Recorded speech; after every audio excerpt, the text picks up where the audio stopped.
فاستعيذ بالله من الشيطان الرجيم بسم الله الرحمن الرحيم. அன்பார்ந்த நண்பர்களே, இதுவரை உங்களுக்கு 43 எபிசோட் சொல்லியிருக்கின்றேன். இப்பொழுது 44வது எபிசோட் ஆரம்பம் ஆகின்றது. இப்பொழுது பேசக்கூடிய விஷயம் புதிய விஷயம் உங்களுக்கு, ஆனால் இது 1440 ஆண்டுகளாக உள்ள விஷயம், பழைய விஷயம். உங்களுக்கு இது புதியது. நீங்கள் உங்களை முஸ்லிம்கள் என்று கூறிக்கொண்டிருக்கின்றீர்கள். ஒருவர் முஸ்லிம் என்று சொல்லப்பட்டால் அதற்கு என்ன அர்த்தம் என்று இதுவரை தெரியாமல் இருக்க, அல்லாஹ் முஸ்லிம் ஆன பின்னர்தான் அவரை தன்னுடைய உற்ற நண்பனாக ஆக்கிக் கொள்கின்றான். க்ளோஸ் ஃப்ரெண்ட் ஆஃப் அல்லாஹ். நல்லா புரிந்து கொள்ளுங்கள்.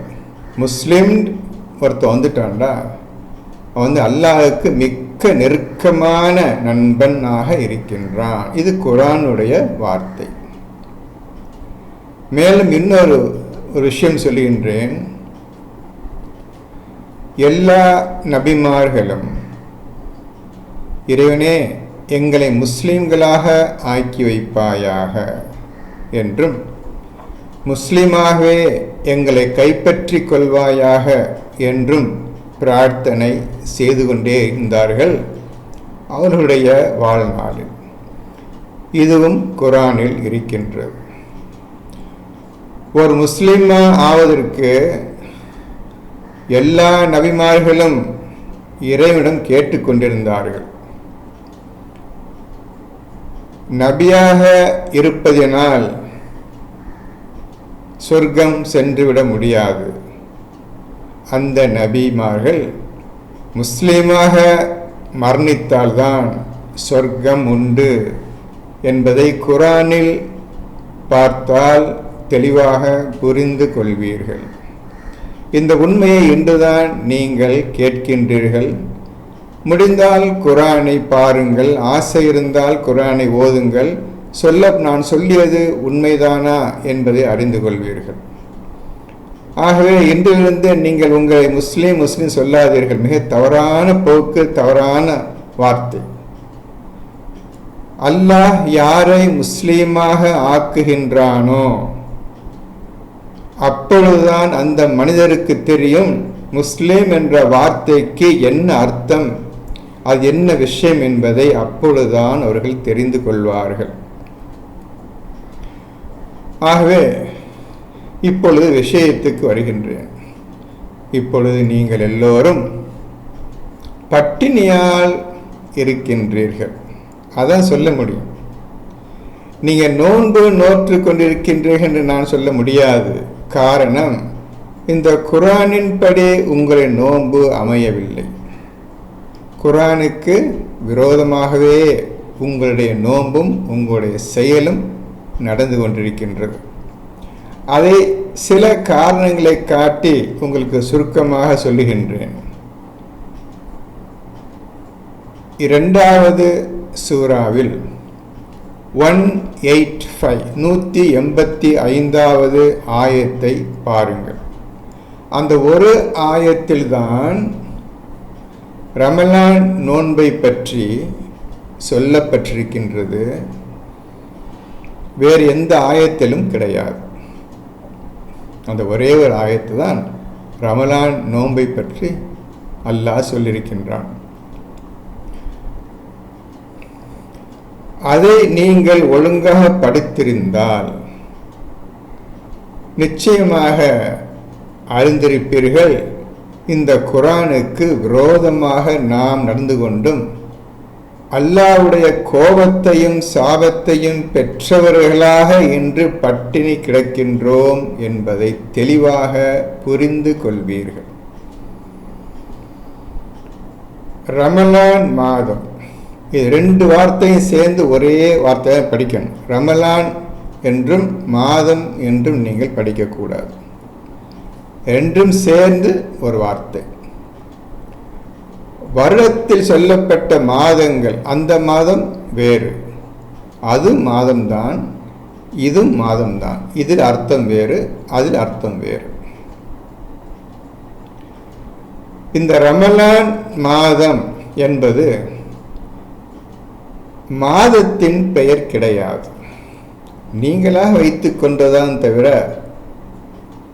மாதத்தின் பெயர் கிடையாது. இந்த ரமலான் மாதம் என்பது ஒரு ஈவெண்ட், ஒரு நிகழ்ச்சி. இந்த நிகழ்ச்சியின் பெயர் ரமலான் மாதம். இதை உங்களுக்கு நான் தெளிவாக இப்பொழுது அரை மணி நேரத்தில் சொல்ல முடியாது, இருந்தாலும் சுருக்கமாக சொல்லிவிடுகின்றேன். அது ஒரு நிகழ்ச்சியின் பெயர். இதே போல் நிகழ்ச்சி நிறைய இருக்கின்ற இந்த குர்ஆனில் ஒவ்வொருவரும் அனைத்து நிகழ்ச்சிகளையும் அடைந்தே தீர வேண்டும். எதற்கு? நீங்கள் முஸ்லீமாக ஆவதற்கு. உதாரணத்துக்கு 1, 2 சொல்லுகின்றேன். இன்னா ஆத்தைனா கல் கௌசர். கௌசர் என்பது ஒரு நிகழ்ச்சி. அந்த நிகழ்ச்சி அடையணும் நீங்கள். தஹஜ்ஜத் அது ஒரு நிகழ்ச்சி, அடையணும் நீங்கள். லைலத்துல் கத்ர் அது ஒரு நிகழ்ச்சி, ஈவெண்ட், அதை நீங்கள் அடையணும். இப்படியாக குர்ஆனில் நிறைய நிகழ்ச்சிகள் இருக்கின்றன. ஒவ்வொன்றையும் நீங்கள் அடைந்து அதை முழுமையாக்க, பூர்ணமாக்க வேண்டும் உங்களுடைய வாழ்நாளில்.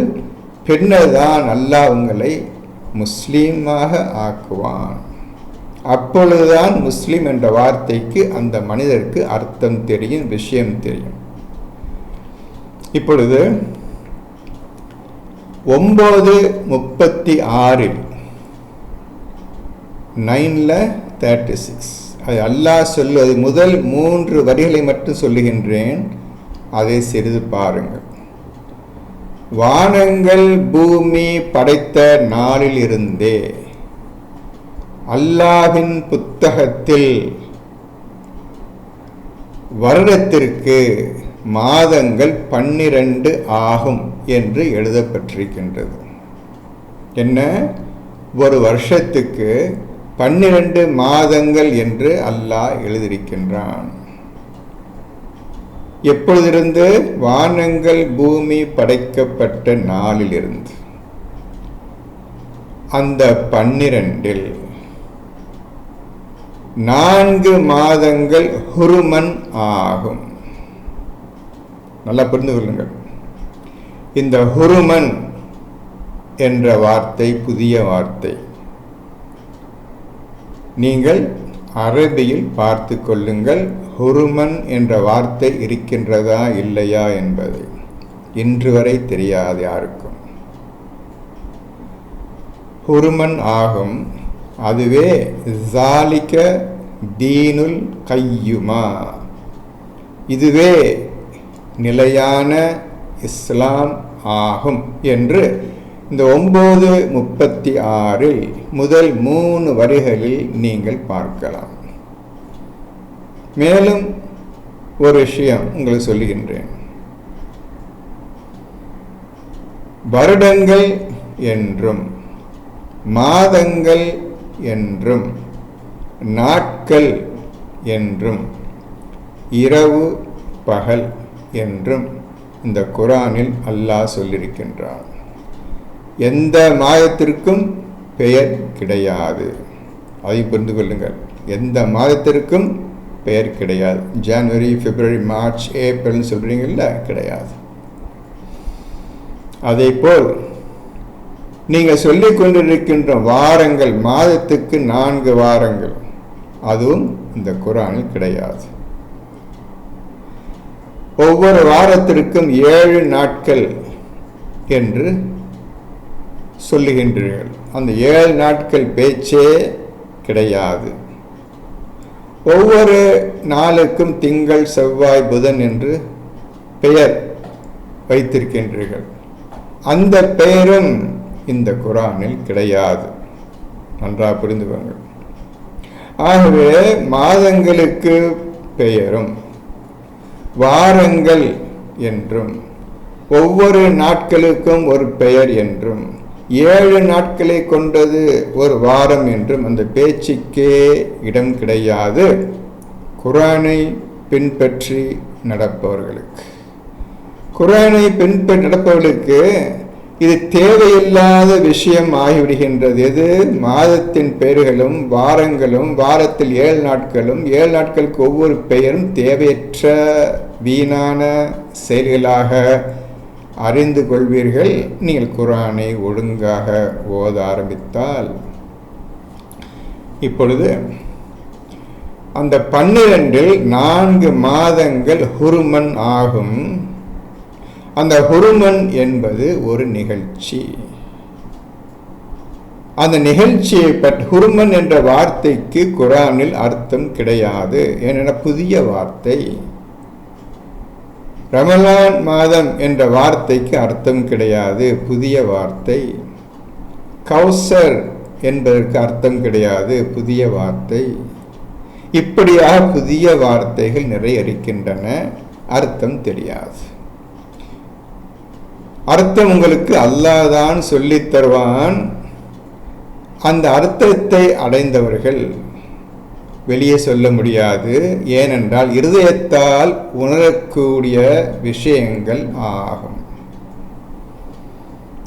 இப்பொழுது ஹுருமனை எப்படி அனுஷ்டிப்பது, எப்படி அதை செயல்படுத்துவது, எந்த முறையில் செயல்படுத்த வேண்டும் என்று தெளிவாக இந்த குர்ஆனில் போடப்பட்டிருக்கின்றது.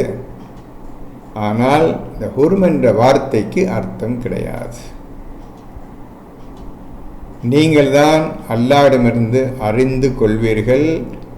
அந்த அர்த்தத்தை நீங்கள் எழுத்து மூலமாக எழுதியும் காட்ட முடியாது, வாய்களால் பேசியும் விளக்க முடியாது. இப்பொழுது நீங்கள் நோன்பு நோற்று கொண்டிருக்கின்றீர்கள். இது இந்த குர்ஆன் படி இருக்கின்றதா என்பதை சிறிது பார்ப்போம். 2:185 சொல்லப்பட்ட விஷயங்களை படியுங்கள். ஒரு 10-12 வரிகள் தான் இருக்கும். அந்த ஆயத்தை நீங்கள் படித்தால் நீங்கள் தெரிந்து கொள்வீர்கள். ஒவ்வொரு வரியாக படிங்க. நான் இப்போ சொல்ல போக தேவையில்லை, நீங்களே படிக்க தான் போகிறீங்க. இப்போ கையில் புத்தகம் இருக்கின்றது, படிக்க போகின்றீர்கள்.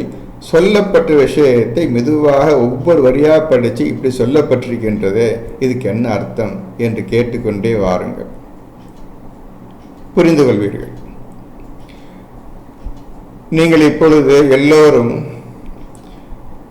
ரமலான் மாதம் நோன்பு பிடிக்கிறோம் என்று சொல்லி உங்களுடைய காலண்டரில் ஒரு மாதம் ரமலான் போட்டிருக்கின்றது.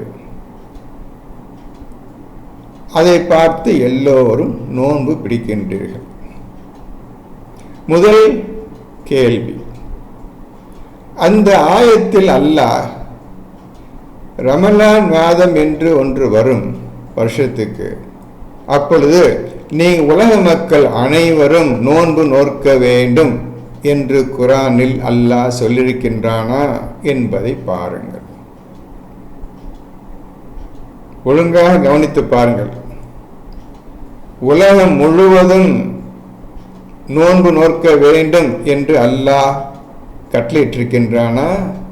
ரசூல் சொல்லியிருக்கின்றார்களா? இந்த குர்ஆன் சொல்லுகின்றதா என்பதை சிறிது கவனமாக பாருங்கள் தம்பிமார்களே. அதற்கு மாறாக உங்களில் எவர் அம்மாதத்தை அடைகின்றாரோ, ரமலான் மாதத்தை அடைகின்றாரோ அவர் அதில் நோன்பு நோற்கவும் என்ற வார்த்தையை நீங்கள் பார்ப்பீர்கள். சொல்லியிருக்கின்ற முறையை பாருங்கள். உங்களில் எவர், உங்கள் வீட்டில் நீங்களும் உங்கள் மனைவி பிள்ளைகள் 5 பேர் இருந்தீங்கண்டா, உங்களில் எவர், அந்த 5இல் ஒருவர்.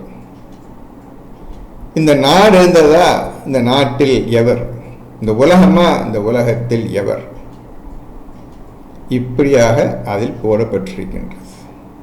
என்ன காரணத்திற்காக இவ்வாறு போட வேண்டும்?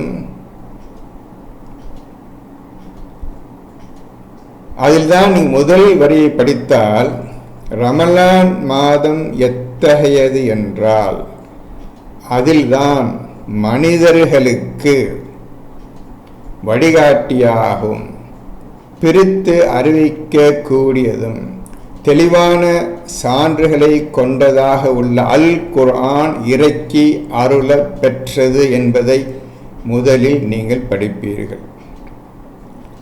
அந்த குர்ஆனில் இருக்கின்ற விஷயம் என்ன? வழிகாட்டி, தெளிவான சான்றுகள், பிரித்து அறிவிக்க கூடியதான ஆயத்துக்கள். அது ஃபுர்கான் என்ற வார்த்தை இருக்கும். எதை பிரிப்பது? இந்த 3 விஷயங்கள் அடங்கிய இந்த குர்ஆன் இறக்கி அருள பெற்றது மனிதர்களுக்கு. இப்போ ரமலான் மாதம் எத்தகையது என்றால், அந்த ரமலான் மாதம் அந்த ஈவெண்ட், அந்த நிகழ்ச்சி எப்படிப்பட்டது என்றால் அதில் தான் இந்த 3 விஷயங்கள் அடங்கிய குர்ஆன் இறக்கி அருள பெற்றது. இப்ப அடுத்த வார்த்தையை படிப்பீர்களானால், ஆகவே உங்களில் எவர், நீங்கள், உங்கள் மனைவி, உங்கள் பிள்ளைகள், உங்களில் எவர் அம்மாதத்தை அடைகின்றாரோ, அந்த நிகழ்ச்சியை அடைகின்றாரோ, அந்த 3 விஷயங்களையும் முழுமையாக புரிந்து கொண்டார்களோ, அதன் ஞான விஷயத்தை புரிந்து கொண்டார்களோ, அவர் அதில் நோன்பு நோற்கவும். உங்களுக்கு இப்பொழுது புரிவது கஷ்டம் இருந்தாலும் என்ன போடப்பட்டிருக்கின்றது என்பதை மட்டும் சுருக்கமாக சொல்லுகின்றன. இப்பொழுது நீங்கள் கொஞ்சம் சிந்தித்து பார்த்தால், போட்டது ஒன்று இருக்குது, செய்கிறது அதுக்கு விரோதமாக இருக்குது என்பதை மட்டும் புரிந்து கொள்வீர்கள். நீங்கள் அறிவுடையவராக இருப்பின், இந்த குர்ஆன் மீது ஆசை உள்ளவர்களாகவும் நம்பிக்கை உடையவர்களாக இருப்பின், நிச்சயமாக உங்களுடைய அறிவு வேகமாக வேலை செய்யும். இப்பொழுது உங்களுடைய என்னுடைய இல்லை, உங்களுடைய இந்த நோன்பில் நீங்கள் செய்யும் தவறான காரியங்கள் என்ன என்ன என்பதை சொல்லுகின்றேன், அதையும் பாருங்கள். இப்பொழுது பார்த்து விட்டீர்கள். நம்பர் 1, உலகம் முழுவதும் நோன்பு நோக்க வேண்டும் என்று அல்லாஹ் எங்கேயும் சொல்லவில்லை. ஆனால் நீங்கள் செய்வதோ உலகம் முழுவதும் நோன்பு நோக்கின்றீர்கள். குர்ஆனை ஓதாதவர்களும் புரியாதவர்களுக்கும் அல்லாஹ்வுக்கு விரோதமாக நடக்கக்கூடிய மக்கள் மட்டும்தான் உலகம் முழுவதும் இந்த பட்டினி செயலை செய்து கொண்டிருப்பார்கள். அது நோன்பு கிடையாது, உங்களுடைய செயல். தேவையில்லாத ஒரு பட்டினியில் கிடக்கின்றீர்கள். என்னமோ குர்ஆனை நடக்கிறதாக நினைத்து கொண்டிருக்கின்றீர்கள். கிடையாது. குர்ஆனுக்கும் அல்லாஹ்வுக்கும் ரசூலுக்கும் விரோதமான செயல்களில் வேகமாக செய்து கொண்டிருக்கின்றீர்கள் கடந்த 1440 ஆண்டுகளாக. அது எந்த சந்தேகமும் கிடையாது. 2வது தவறு, அதை நீங்கள் மேற்கொண்டு படியுங்கள். குறிப்பிடப்பட்ட நாட்களில் நோன்பு நோற்கவும். பாருங்க, 285 உள்ள செயல்களும் நீங்கள் செய்யும் செயல்கள் தான் சொல்லுகின்றேன். குறிப்பிடப்பட்ட நாட்கள் என்று கூறப்பட்டிருக்கின்றது. அல்லாஹ் 30 நாள் நோன்பு பிடிக்க வேண்டும், 1 மாதம் நோன்பு நோக்க வேண்டும் என்று சொல்லவில்லை. அதற்கு பதிலாக இந்த குர்ஆன் சொல்வதை கேளுங்கள். குறிப்பிடப்பட்ட நாட்களில் நோன்பு நோற்கவும். 2 அல்லது 3 நாட்கள் தான் சொல்ல முடியும். குறிப்பிடப்பட்ட நாட்கள் என்றால் தெளிவாக போடப்பட்டிருக்கின்றது, பாருங்கள். இப்பொழுது நீங்கள் செய்வது 30 நாள். நல்லா பார்த்துக்கிறங்க. எப்படி எப்படி இந்த குர்ஆனை நம்ம அவமதிக்கணுமோ, அல்லாஹும் ரசூலும் குர்ஆன் சொல்லுகின்ற வார்த்தை எவ்வளவுக்கு எவ்வளவு கீழ்த்தரமாக்கணுமோ, எவ்வளவுக்கு எவ்வளவு முரண்பாடாக மாறுதலாக நடக்க முடியுமோ அந்த அளவுக்கு நீங்கள் சென்று விட்டீர்கள் நண்பர்களே. நன்றாக யோசித்து பாருங்கள். இது இரண்டாவது மிகப்பெரிய தவறு. அல்லாஹ் சொல்லாததை, இந்த குர்ஆன் சொல்லாததை, ரசூல் சொல்லாததை நாங்கள் செய்வோம், எவ்வளவு ஒன்று எங்களை ஒன்றும் செய்ய முடியாது என்ற செயலில் நீங்கள் இப்பொழுது இறங்கிவிட்டீர்கள். அடுத்தது மூன்றாவது பெரிய தவறு.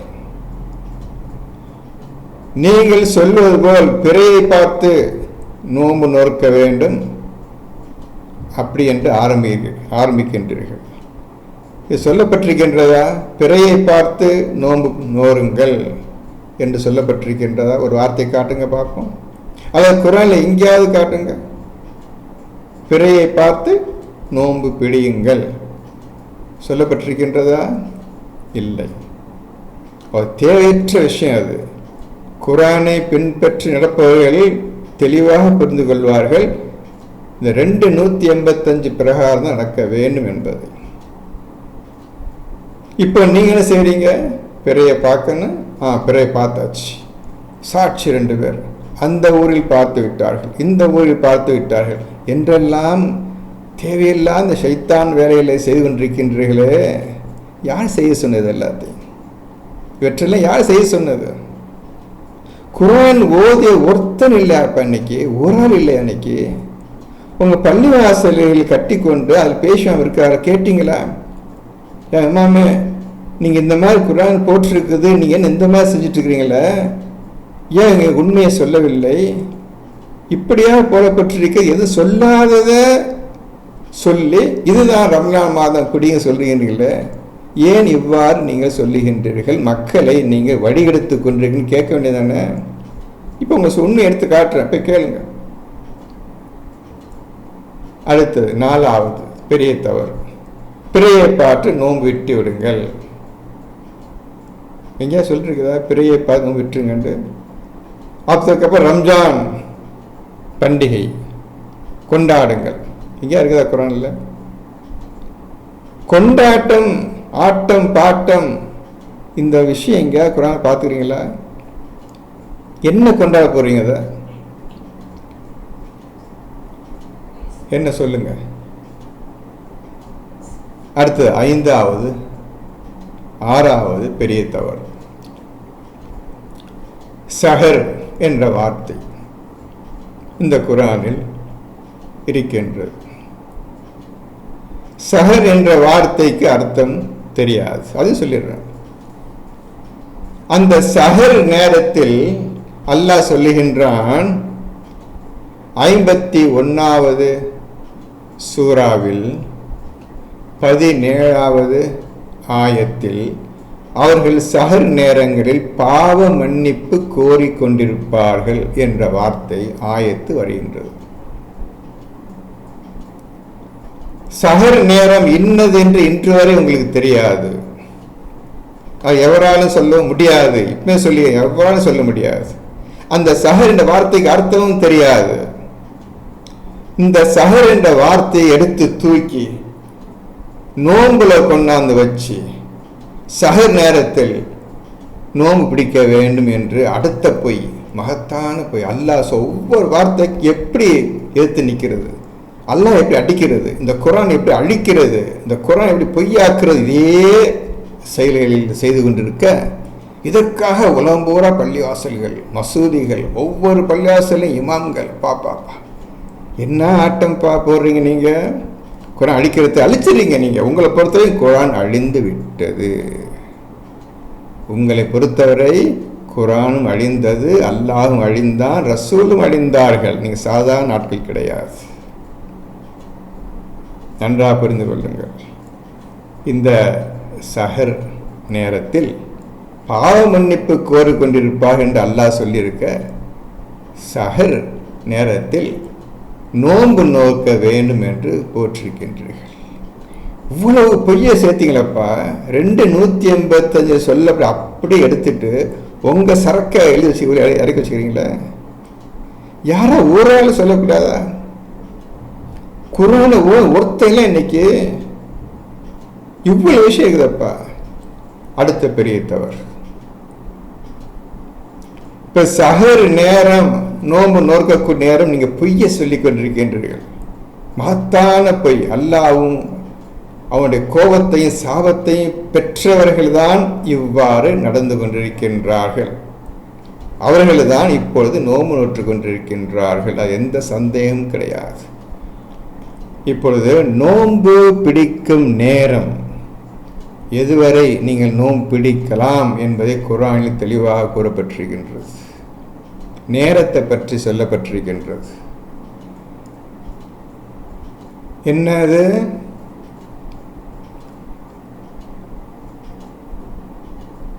கருப்பு நூல் வெள்ளையாகும் வரை. இதான்ப்பா, கருப்பு நூல் வெள்ளை ஆகும் வரை. இதான் இந்த நேரத்தை நீங்க உணவு உட்கொள்ளுங்கள் போட்டிருக்கு. குர்ஆன் வார்த்தை இது. இதான் உங்களுடைய நோன்பு பிடிக்கும் நேரம், உணவு அருந்தும் நேரம். இதாவது தெரியுமா? அதுவும் தெரியாது.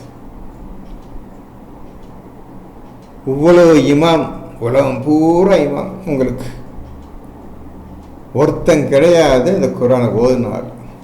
பார்த்தீங்களா? உங்களுக்கு தோதான இமாம்கள் எப்படிப்பட்ட வாழ்க்கை போயிட்டு பார்த்தீங்களா?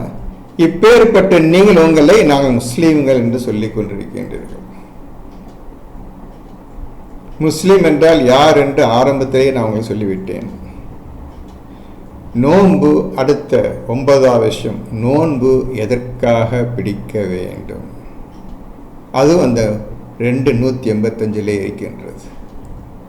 யார் நோன்பை பிடிக்க வேண்டும்? அதுவும் அதே ஆயத்தில், அது ஒரே ஆயத்தில் இருக்கின்றது. இதெல்லாம் பிடிப்பதற்கு, இந்த நோன்பை பிடிப்பதற்கு நீங்கள் உங்களுடைய இறைவன் அல்லாஹ்வை முற்றிலும் உணர்ந்திருக்க வேண்டும், புரிந்திருக்க வேண்டும், அறிந்திருக்க வேண்டும், உணர்ந்து இருக்க வேண்டும்.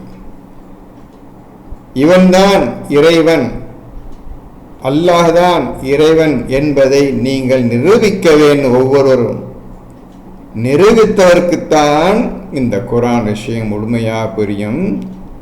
அவர்கள் மட்டும்தான் அல்லாஹ்வை உணர்ந்தவர்கள். அவர்களால் மட்டும்தான் இந்த குர்ஆனில் சொல்லப்பட்ட அனைத்து விஷயங்களையும் ஒழுங்காக செயல்படுத்தி தன் வாழ்க்கையை பூர்ணமாக்கி முஸ்லீம்களாகவே இறப்பார்கள். முஸ்லீம்களாக அன்றி நீங்கள் இறந்து விட வேண்டாம் என்று அல்லாஹ் ஒவ்வொரு நபிக்கும் சொல்லுகின்றான், நமக்கும் சொல்லுகின்றான். பாருங்கள், 2வது சூராவில் 128 பாருங்கள். இப்ராஹிம் நபி, நல்லா புரிஞ்சுக்கிறங்க, நம்முடைய இமாம் இப்ராஹிம் நபியும் அவருடைய மகன் இஸ்மாயில் நபியும் அல்லாஹ்விடம் கேட்கின்றார்கள், எங்கள் இறைவனே, எங்கள் இருவரையும் முஸ்லீம்களாக ஆக்கி வைப்பாயாக. நல்லா பாருங்க, இன்னைக்கு தான் குர்ஆன் ஓதுறீங்க வாழ்க்கையிலேயே. நபி கேட்குறாங்கப்பா, நபியை விட உயர்ந்த ஸ்தானம்ப்பா முஸ்லீம், எங்களை முஸ்லீம்களாக ஆக்கி வைப்பாயாக என்று துவா கேட்குறாங்க இப்ராஹிம் நபியும் அவருடைய மகன் இஸ்மாயில். பாருங்க, காரணம் குர்ஆனை ஓதாத தொடாத மக்களாக இன்று வரை நீங்க வந்து விட்டீர்கள். குர்ஆனே இன்னைக்கு காண போச்சு. குர்ஆன்டா என்னன்னு கேட்கிற அளவுக்கு நீங்கள் மாறிவிட்டீர்கள். நீங்கள் செய்யும் இந்த நோன்பு மகத்தான அல்லாஹ்வுக்கு விரோதமான செயல்களில் ஒன்றாகும். இப்படியாக 6235 ஆயத்துக்கள் இந்த குர்ஆன் முழுவதும் இருக்கின்றன. ஒவ்வொரு ஆயத்தையும் இந்த அளவில் படித்து நீங்கள் உங்கள் வாழ்க்கையில் செயல்படுத்த வேண்டும். உங்களுக்கு சுருக்கமாக சொல்லியிருக்கின்றேன். இன்னும் நிறைய விஷயங்கள் அந்த ஆயத்திலே இருக்கின்றது. யார் இந்த குரானை எடுக்க முடியும்? உங்கள் எவர் அம்மாதத்தை அந்த நிகழ்ச்சியை அடைகின்றாரோ அவர் அதில் நோன்பு நோற்கவும். ஆகவே இந்த குரான் யாருக்கு முழுமையாக அறிவிக்கப்பட்டு விட்டதோ அவர் மட்டும்தான் நோன்பு நோற்க வேண்டும் என்று அர்த்தம் அதற்கு. இப்பொழுது நீங்கள் பிடிக்கும் நோன்பை நான் செய்வது கிடையாது. குரான் ஓதினால் தெரியும் எப்படி நோன்பு நோற்க வேண்டும் என்பதை. ஆகவே மக்களே, இது விஷயம் பெரிய விஷயம். எப்படி அல்லாஹ்வை அறிந்து கொள்வது, எப்படி குரானை அடைவது? நீங்கள் வைத்திருக்கும் இந்த குரானை வைத்துக்கொண்டு எந்த காரியத்தையும் செய்த முடியாது. அந்த ஆயத்துக்களை ஓதி ஒரு காலம் புரிந்தும் கொள்ள முடியாது. அதை புரிந்து கொள்ளுங்கள். உங்களுக்கு இறைவனிடமிருந்து உங்களுக்கு புத்தகம் இறங்க வேண்டும், அதை நீங்கள் படிக்க வேண்டும். அந்த புத்தகத்தில் அரபி மொழி இருக்காது, அதை புரிந்து கொள்ளுங்கள். அதற்கு மாறாக ஜிக்ரில் இருக்கும். இதான் புதிய விஷயம், உங்களுக்கு புரியாது, நான் சொல்ல தேவையில்லை. இருந்தாலும் ஒரு விஷயம் சொல்லி நிறுத்திக்கிறேன். அந்த புத்தகத்தை யார் அடைகின்றாரோ அவர் மட்டும்தான் இந்த குரானில் சொல்லப்பட்ட விஷயங்களை செய்ய முடியுமே தவிர யாரும் இந்த உலகத்தில் இல்லை. அந்த புத்தகத்தை யாரும் அடையவில்லை. என்ன இவர் என்ன புதுசாக சொல்லுகின்றார்? அதான் புத்தகம் வந்து விட்டது, புதிதாக என்ன புத்தகம் வர வேண்டும் என்றெல்லாம் உங்கள் மனதில் இப்பொழுது ஓடிக்கொண்டிருக்கும். அதுக்கும் ஒரு சின்ன ஒரு ஆயத்தை காட்டி அதை நீங்களே படித்து பாருங்கள் என்றும் நான் கேட்டுக்கொள்கின்றேன். 2வது சூராவில் 121 121 அதை நீங்கள் படிப்பீர்களாயின். என்ன இந்த மாதிரி ஒரு வார்த்தை ஆயத்துள்ள இருக்குது? எந்த இமாமும் சொல்லித்தரலையே, நாமும் படிக்கவில்லையே, இமாவை போய் குறை சொல்லணும்? நம்மளதான் கண்ணு காது மூக்கு எல்லாம் இருக்குது, நம்ம கண்ணால் பார்த்து படிக்க வேண்டியதானே. நான் வீட்டில் குரான் இருக்குது, நம்ம ஓதிருக்கலாமே என்பதை புரிந்து கொள்வீர்கள். அந்த 127 சொல்லப்பட்ட விஷயம் என்னவென்றால், யாருக்கு நாம் வேதத்தை கொடுத்தோமோ அவர்கள் அதனை எவ்வாறு ஓதிட வேண்டுமோ அவ்வாறு அதனை ஓதுகின்றார்கள். அவர்கள்தான் அதன் மீது ஈமான் கொண்டவர்கள், நம்பிக்கை கொண்டவர்கள். யார் அதை நிராகரிக்கின்றார்களோ அவர்கள்தான் நஷ்டவாளிகள், நரகவாசிகள். புரியுதா? ரொம்ப சுலபமாக அல்லாஹ் சொல்லியிருக்கின்றான். புரியக்கூடிய விதத்தில் தான் எழுதப்பட்டிருக்கின்றது. யாருக்கு நாம் வேதத்தை கொடுத்தோமோ அவர்கள் அதனை எவ்வாறு ஓதிட வேண்டுமோ அவ்வாறு அதனை ஓதுகின்றார்கள். அவர்கள்தான் அதன் மீது ஈமான் கொண்டவர்கள். உங்கள் யாராவது அல்லாஹ்விடமிருந்து வேதத்தை அடைந்திருக்கின்றீர்களா? ஏன்னா குரான் சொல்ல தான் கேட்குறேன். எங்கே இருந்த குரான் ஒன்று ஓதவே இல்லையே. இதை ஓதி விஷயங்களை புரிவதற்கு 20-25 வருடங்கள் ஆகிவிடும்.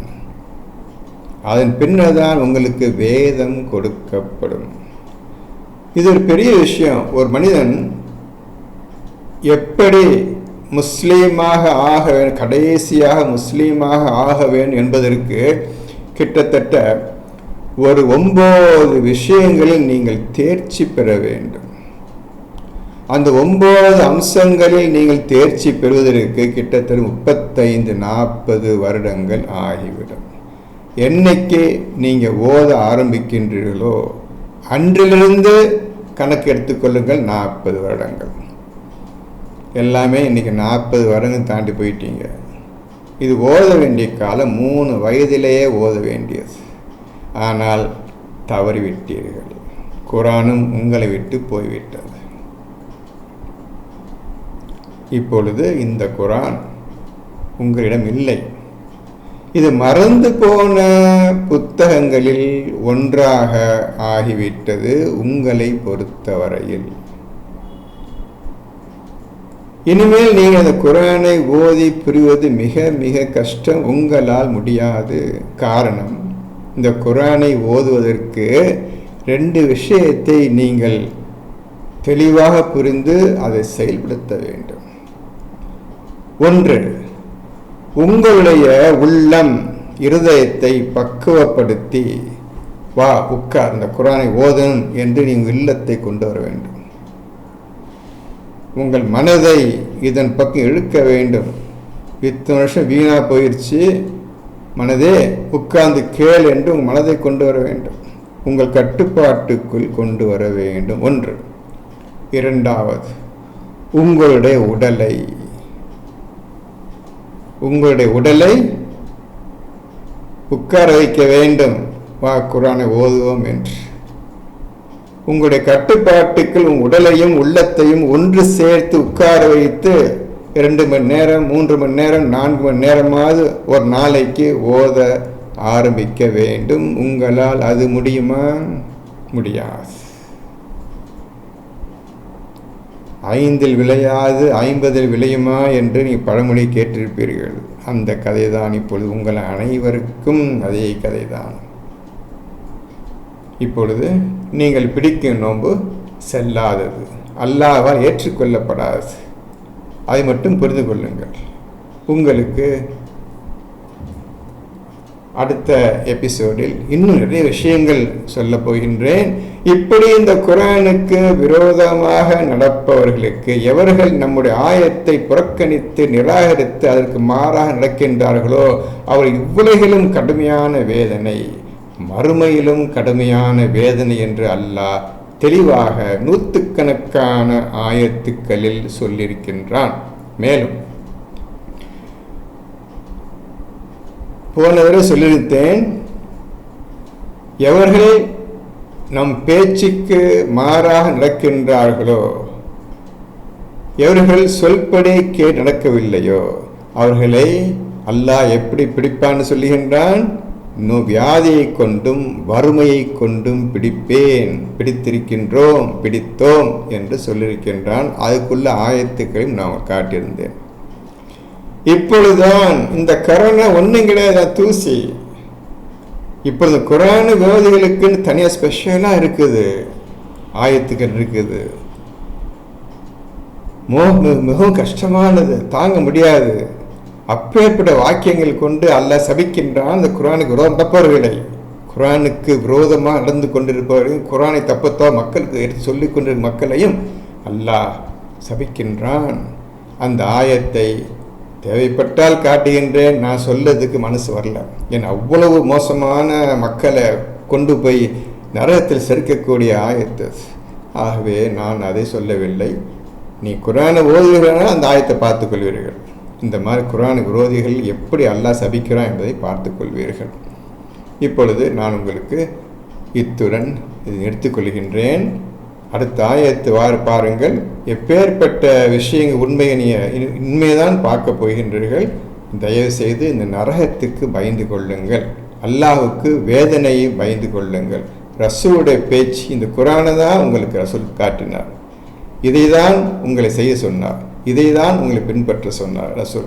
சொல்லிட்டு அவங்க போயிட்டாங்க. இந்த ரசூலை பார்த்து அல்லாஹ் என்ன சொல்லுகின்றான்? ரசூலே, நேர்மையான மார்க்கத்தை உடைய இப்ராஹீமை நீ பின்பற்ற வேண்டும்.